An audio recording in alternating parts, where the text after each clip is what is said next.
Hello everyone, I am doctor Jeevesh Yadav. तो आज की क्लास में हम जो है गोविंदा पारिक के तुलनात्मक अध्ययन का 43 नंबर का जो पेज है, ठीक है, वो डिस्कस करेंगे। तो स्टार्ट करते हैं आज की जो क्लास है वो। तो सबसे पहले 43 नंबर का जो पेज है उसमें क्या है, सुश्रुत अनुसार जो शलाका यंत्र है, ठीक है, उसके टाइप्स बताए गए हैं। ठीक है, तो शलाका यंत्र के टोटल जो टाइप है वो कितने बताए हैं? आचार्य सुश्रुत के अनुसार 28 बताए गए हैं।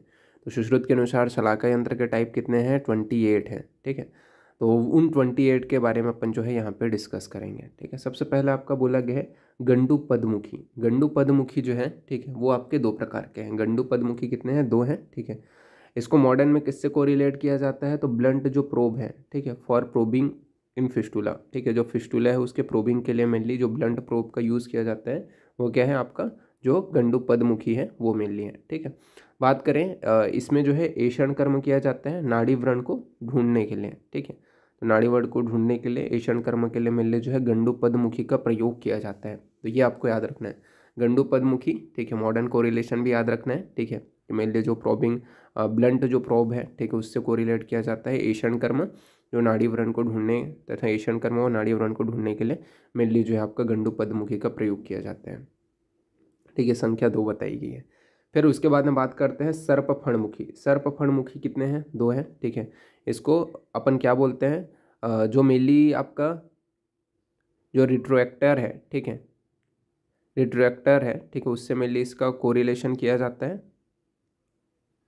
और बात करें, यह मुख्य रूप से जो आपका व्यूहन यानी कि ऊपर की ओर उठाकर बाहर निकालने के लिए मेनली जो है इसका प्रयोग किया जाता है। ठीक है, जो ऊपर से जो व्यूहन कर्म यानी कि ऊपर को उठा करके ऊपर से उठा करके बाहर निकालने के लिए इसका प्रयोग किया जाता है सर्पफणमुखी का। और बात करें इसमें आचार्य, ये तो आचार्य चरक ने बताया, सॉरी सुश्रुत ने बताया। ठीक है, बाकी जो आप वांग भट्ट जी हैं उन्होंने क्या है अस्मरी निर्हरण के लिए मेनली जो है सर्पफणमुखी का प्रयोग किया जाता है, ये बताया। तो सर्पफणमुखी का प्रयोग आचार्य जो वांग भट्ट जी हैं उन्होंने अस्मरी के निर्हरण के लिए बताया है, जबकि आचार्य जो सुश्रुत का अगर आ गया तो व्यूहन कर्म के लिए मेनली जो है आपका सर्पफण जो मुखी है शलाका है उसका प्रयोग किया जाता है, ये आचार्य जो सुश्रुत है उन्होंने बताया। ठीक है, तो ये आपको याद रखना है। फिर सर्पुख मुखी के विषय में बात करते हैं। तो सर्पुख मुखी के विषय में बोला गया है कि एरो लाइक होता है। ठीक है, ये दो होते हैं। ठीक है, इससे चालन कर्म किया जाता है। ठीक है, तो सर्पुंख जो मुखी है, ठीक है, दो होते हैं। ठीक है, संख्या, और एरो लाइक आपको दिखाई देगा, चालन कर्म किया जाता है। इसके बाद में बात करते हैं वडिसमुखी। तो वडिसमुखी की संख्या 2 बताई गई है। ब्लंट हॉर्क जो प्रोब होता है, ठीक है, वो उससे मेनली से कोरिलेट किया जाता है। मेनली जो मूड गर्भ है, ठीक है, मूड गर्भ है उसके आहरण के लिए, उसे बाहर निकालने के लिए मेनली जो है वडिसमुख का मेनली जो है मुखी का प्रयोग किया जाता है। और आहरण मतलब खींच करके बाहर निकालने के लिए मेनली जो है इसका प्रयोग किया जाता है वडिसमुखी का। ठीक है, वडिसमुखी शलाका का। देन आगे बढ़ते हैं। तो आगे आपका जो ऐसे कि बोला गया है करपास कृतोणी शलाका। ठीक है, तो करपास कृतोणी शलाका जो है उसकी संख्या कितनी बताई गई है? 6 बताई गई है आचार्य सुश्रुत के अनुसार। सिर पर इसके जो सिर पर रुई लिपटी रहती है। ठीक है, इसके मतलब जो करपास कृतोष्णी शलाका जो होती है उसके सिर पर क्या है? रुई लिपटी रहती है। इसका जो कार्य है, क्या काम करता है ये? तो प्रमार्जन क्रिया के लिए इसका प्रयोग किया जाता है। ठीक है, प्रमार्जन क्रिया के लिए इसका प्रयोग किया जाता है। इसकी संख्या कितनी बताई गई है? 6 बताई गई है, 6 बताई गई है। फिर मसूर दल मात्रमुखी। ठीक है, मसूर दल मात्रमुखी जो शलाका है, ठीक है, उसकी संख्या कितनी बताई गई है? 2 बताई गई है।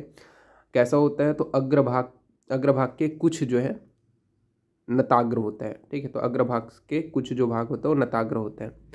इसका मेनली जो प्रयोग होता है, उपयोग कहाँ पे किया जाता है, किस कार्य के लिए? तो स्रोतोगत जो शैल है उसको बाहर निकालने के लिए, स्रोतोगत जो शैल है उसके उदाहरणार्थ मेनली इसका प्रयोग किया जाता है। किसका? मसूर दल मात्र मुखी जो शलाका है उसका। फिर बात करते हैं खल्ली। ठीक है, या फिर आपका द्वैत्वीकृत जो शलाका है उसका प्रयोग के विषय में। तो इसकी संख्या सबसे पहले 3 बताई गई है। कलछी के मुख के समान नीचे की ओर इसका मुख होता है। तो कलछी का जो मुख होता है उसी के समान इसका नीचे की ओर मुख होता है। इसका जो कार्य होता है, क्या कार्य करता है? तो यह मुख्य रूप से जो क्षार औषध है उसके प्राणीधान प्राणीधनार्थ मेनली इसका प्रयोग किया जाता है। ठीक है, तो इसका जो कार्य है मेनली क्षार औषध के प्राणीधनार्थ मेनली जो है आपका प्रयोग किया जाता है। फिर बात करते हैं जम्बूवत मुखी शलाका। जम्बूवत मुखी शलाका में क्या बोला गया है, सॉरी, जम्बवत मुखी शलाका। जम्बवत मुखी शलाका की जो संख्या है वो 3 बताई गई है। अग्निकर्म के लिए मेनली जो है जम्बवत जो मुखी शलाका है उसका प्रयोग किया जाता है। फिर अंकुश मुखी शलाका के विषय में बात करें तो अंकुश मुखी शलाका की जो संख्या है वो 3 बताई गई है। अग्निकर्म हेतु कुल जो है 6 शलाकाएँ बताई गई हैं, ठीक है। तो अग्निकर्म हेतु मतलब टोटल 3 है, ठीक है। लेकिन अग्निकर्म के हेतु अगर बात करें, ठीक है, इसके इससे भी अग्निकर्म करते हैं, ठीक है। तो यहाँ पे आपका जम्बावत जो मुखी है उससे भी अग्निकर्म करते हैं। तो अग्निकर्म हेतु टोटल कितने शलाकाओं का वर्णन किया गया, तो 3 और 3 कितना हो गया, 6 हो गया। तो कुल टोटल 6 आपकी शलाकाएं हैं, ये आपको याद रखना है, जिसमें आपका जम्बवत जम्बुआ मुखी और आपका अंकुश मुखी ये दोनों आ जाएंगे, ठीक है। और इनके 3 टाइप है। फिर उसके बाद में बात करते हैं अंजन शलाका। अंजन शलाका जो है एक है, ठीक है। इसके विषय में क्या बोला गया है, तो कलाय परिमाण मंडल अभ्यात मुखी मुकुलाग्र, ठीक है। तो कलाय परिमाण मंडल होता है और उभयात मुखी मुकुलाग्र, ये मेनली क्या है अंजन शलाका के विषय में बताया गया है। फिर उसके बाद में आगे बढ़ते हैं तो नासा अर्बुद हरण शलाका। तो नासा अर्बुद हरण शलाका जो है उसकी संख्या 1 बताई गई है, ठीक है। कोल अस्थि दल मात्र मुख, ठीक है। ये आपका क्या है मेनली नासा अर्बुद हरण शलाका के विषय में बताया गया है कि कोल अस्थि दल मात्र मुख। फिर बात करते हैं मूत्र मार्ग विशोधनी शलाका। तो मूत्र मार्ग जो आपका विशोधनी शलाका है उसकी संख्या 1 बताई गई है, ठीक है। इसमें बोला गया है मालती पुष्प वृंताग्र प्रमाण परिमंडलमिति, ठीक है। तो क्या बोला गया है, मालती पुष्प वृंताग्र प्रमाण परिमंडलमिति, ये क्या है मूत्र मार्ग विशोधनी शलाका के विषय में बताया गया है। फिर बात करते हैं मालती पुष्प के वृंत के अग्रभाग के समान मोटी जो होता है, इसका मतलब ये बोला गया है कि आपका जो मूत्र मार्ग विशोधनी जो शलाका होता है वो मालती के पुष्प के वृंत के अग्रभाग के समान जो है इसका मोटाई होता है, ठीक है। इस शलाका की मोटाई होती है, ठीक है। संख्या कितनी 1 बताई गई है, ठीक है। तो ये आपके तो है टोटल बताया गया है शलाका, ठीक है। तो अपन लोगों ने ये देख लिया 28 जो आपके टाइप्स बताए गए हैं उसमें से आपके किसके किसके कितने कितने टाइप है उसको आपको याद रखना है, ठीक है। टोटल 12 है, ठीक है। तो उसके अंतर्गत मतलब जो 28 टोटल कुल संख्या बताई है, ठीक है। और प्रकार को आपको याद रखना है, ठीक है, तो कौन से प्रकार है। फिर बात करते हैं शस्त्र को पकड़ने के स्थान के विषय में। तो शस्त्र को पकड़ने के स्थान के विषय में बताया गया है कि विस्त्रावण करने वाले शस्त्र को वृंत के अग्रभाग पर पकड़ना चाहिए। तो ये चीज़ याद रखना कि विस्त्रावण कार्य करना है, ठीक है। शस्त्र से विस्त्रावण करने वाले जो शस्त्र है उसको क्या है वृंत के अग्रभाग पर पकड़ना चाहिए। तो वृंत के अग्रभाग को क्या है विस्त्रावण कार्य करने वाले शस्त्र से पकड़ना चाहिए।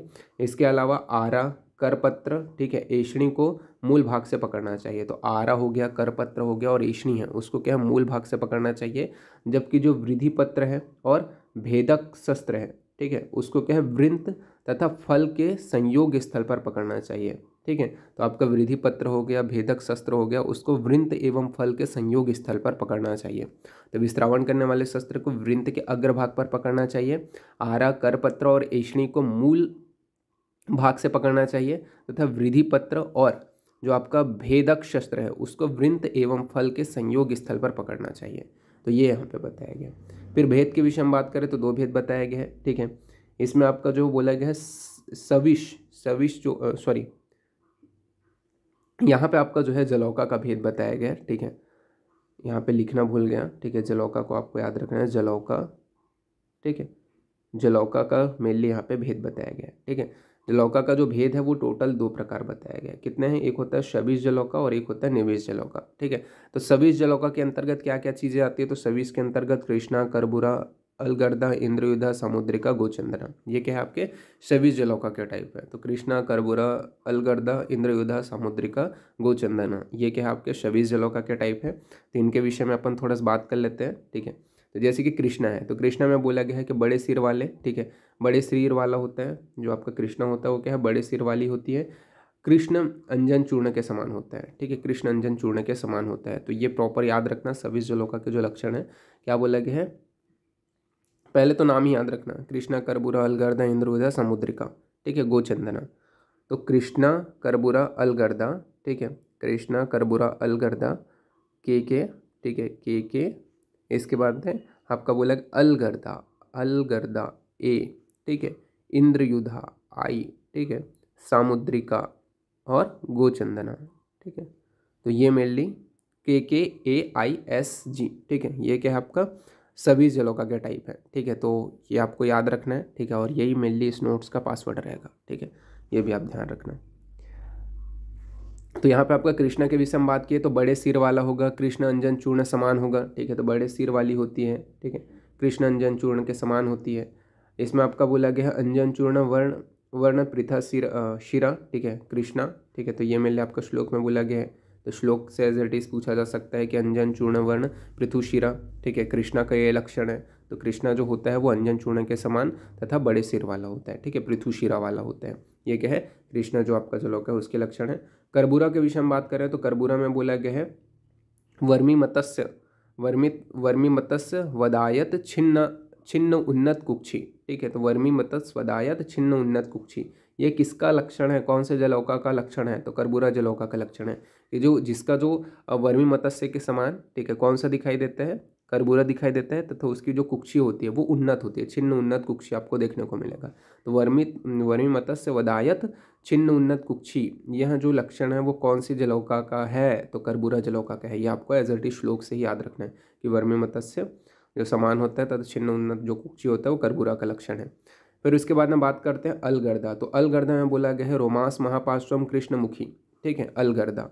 तो रोमांस महापार्श्वम कृष्णमुखी अलगर्दा, ये आपको एज इट इज लाइन को लर्न करना है। इसमें क्या बोला गया है, तो रोमांस यानी कि रोम युक्त, महापार्श्व वाला तथा कृष्णमुख वाला, ये हल जो लक्षण है वो किसका है, अलगर्दा का है। अलगर्दा जो आपका जलौका है उसका लक्षण क्या है, रोमांस महापार्श्व कृष्णमुखी, ये जो है अलगर्दा जो जलौका है उसका लक्षण बताया गया है। देन आगे बढ़ते हैं तो आपका समुद्रिका के विषय में बताया गया है। तो समुद्रिका में क्या बोला गया है, तो समुद्रिका का जो लक्षण है उसमें आपका बोला गया है ईसत शीत पित्त विचित्र पुष्प कृते चित्र, ठीक है, तो मतलब ईसत पित्त शीत पित्त वर्ण का होगा तथा विचित्र जो पुष्प की आकृति वाला होगा वो क्या आपका समुद्रिका कहलाएगा, ठीक है। तो ईसद शीत पीत का विचित्र पुष्प आकृति चित्र, ठीक है, तो विचित्र प्रकार का पुष्प आकृति चित्रित है वो क्या है, समुद्रिका है। फिर इंद्रयुधा, तो इंद्रयुधा मतलब इंद्रधनुष के रंग वाला होगा, चित्र विचित्र रंग वाला होगा, ठीक है, विभिन्न प्रकार की जो इंद्रधनुष में जैसे रेखाएं पाई जाती है अलग अलग, जो आपका रेम्बो उसमें अलग अलग जो रेखाएं पाई जाती है चित्र विचित्र, वो रेखाएं आपको क्या है इंद्रयुधा में दिखाई देगा। गोचंदना के विषय में बात कर लेते हैं। तो गोचंदना जो होता है वो सूक्ष्म मुख तथा नीचे का जो भाग होता है वो जो आपका बोल सकते हैं जो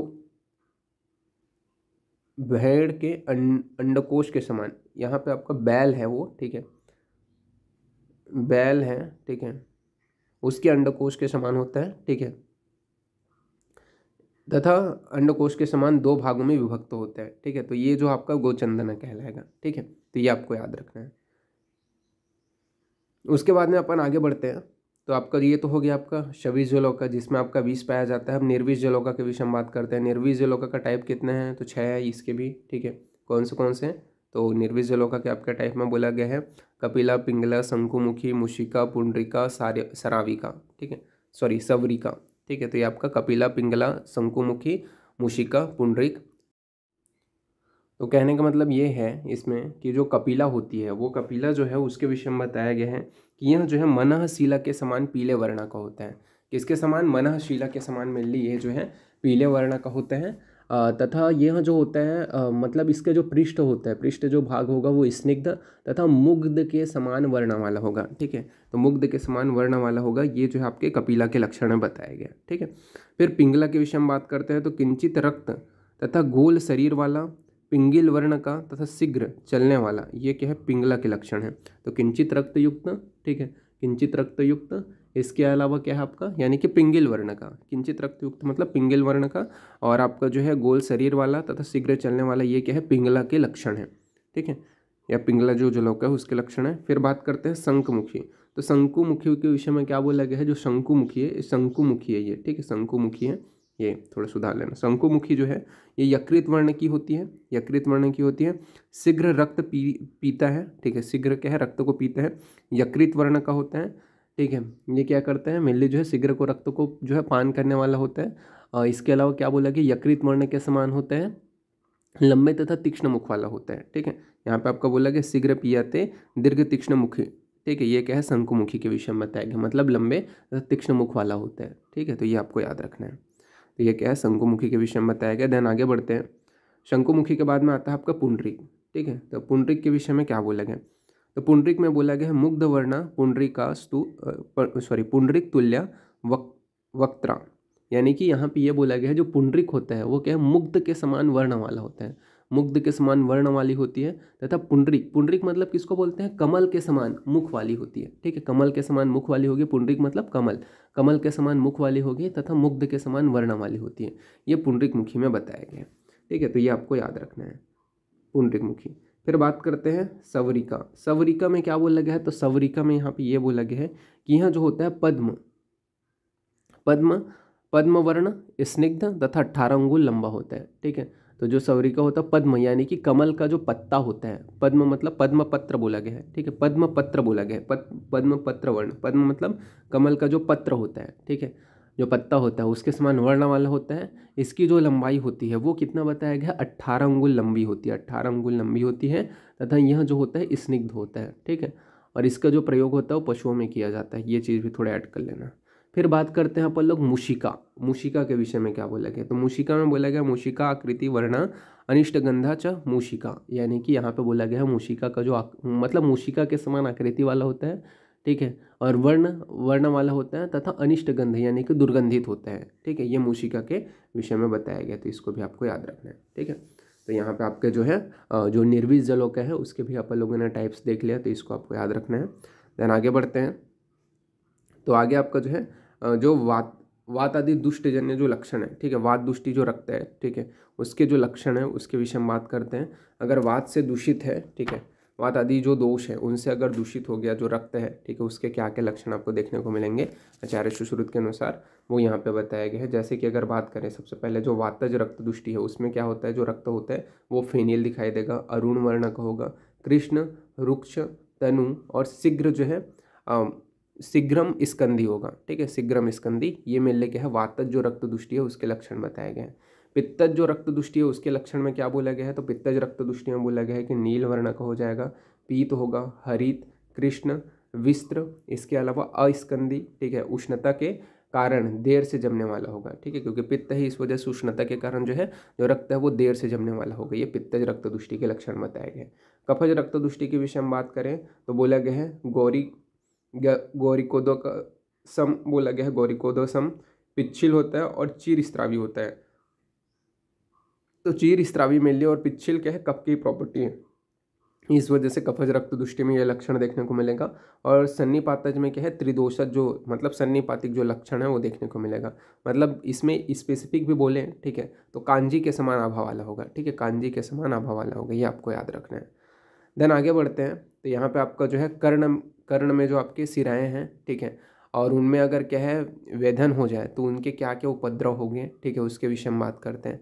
वेधन जन्य उपद्रव आचार्य सुश्रुत के अनुसार जो कर्ण में आपके शिराएं पाई जाती हैं, टोटल पहले कितनी शिराएं हैं कर्ण में, तो टोटल जो कर्ण में जो शिराएं हैं, जो 3 प्रकार की जो शिराएं हैं, उनमें अगर वेधन हो गया तो उसके वजह से क्या क्या लक्षण उत्पन्न होंगे वो देखेंगे। तो सबसे पहले बात करते हैं कालिका। ठीक है, कालिका, इसके अलावा मरमरिका, ठीक है, और लोहिता। ठीक है, तो ये आपके 3 प्रकार के जो शिराएं हैं उनमें वेधनजन्य उपद्रव के विषय में बात करेंगे। कालिका के विषय में क्या बोला गया है, तो कालिका जो शिरा है उसमें अगर वेधन हो जाए तो उसकी वजह से ज्वर, दह, श्वथु, ठीक है, और वेदना यहाँ उत्पन्न होता है। तो कालिका जो है, ठीक है, उसमें वेधन हो जाने की वजह से क्या है, ज्वर, दह, श्वैथु और वेदना की उत्पत्ति होती है। जबकि मर्मिका जो शिरा है, ठीक है, जो कर्ण की, उसमें अगर वेधन हो जाए तो ज्वर, ग्रंथि तथा वेदना उत्पन्न होता है। तो मर्मिका शिरा जो है उसमें अगर वेदन हो जाए तो ज्वर, ग्रंथि तथा वेदना की उत्पत्ति होती है। जबकि जो लोहिता शिरा है उसमें अगर वेदन हो जाए तो मन्ना स्तंभ, अपतानक, शिरोग्रह तथा कर्णशूल की उत्पत्ति होती है। तो लोहिता में अगर क्या है वेदन हो जाए तो मन्ना स्तंभ, अपतानक तथा शिरोग्रह व कर्णशूल की उत्पत्ति होती है। ये क्या है आपका वेधनजन्य उपद्रव भी आपको याद रखना है आचार्य सुश्रुत के अनुसार। ठीक है, कर्ण की जो 3 सिरे हैं उसमें अगर वेधन हो गया तो। देन आगे बढ़ते हैं, तो यहाँ पे आपका जो है कर्ण वेधन से पूर्व दोष अनुसार सींचन बताया गया है। ठीक है, तो किस प्रकार से अपन जो है कर्ण वेधन से पूर्व जो है दोष अनुसार किस प्रकार से अपन सींचन करेंगे। तो अगर वातज है, ठीक है, वातिक है, ठीक है, जो कर्ण दोष है, तो उसके वातिक कर्ण दोष में अपन क्या है कांजी और गर्म जल से मेनली जो है सींचन करेंगे। ठीक है, कांजी में गर्म जल मिला करके मेनली जो है सींचन किया जाता है वातिक दुष्टि में। पैत्तिक जो दृष्टि है उसमें अपन क्या करते हैं, दूध तथा शीत जल के साथ में, शीत जल में दूध मिला करके उसका सिंचन करेंगे। और कफज में मेनली आपका बोला गया सूरामंड और उष्ण जल से मेनली जो है सिंचन किया जाता है। तो वातिज में कांजी व गर्म जल से, पैतिज में दुग्ध व शीतल जल से, और कफज में शूरमंड व उष्ण जल से मेनली जो है कर्ण का वेधन करने से पूरा सिंचन किया जाता है। ठीक है, सॉरी वातक वातिज अगर प्रकृति है पैतिज और कफज, इसके हिसाब से अपन करेंगे। ठीक है, तो ये आपको याद रखना है दोष अनुसार सिंचन में, वातस पित्तस और कफज का। ठीक है, तो यहाँ पे जो है ये वाला जो लेक्चर है वो यहाँ पे फिनिश होता है। नेक्स्ट जो लेक्चर है, ठीक है,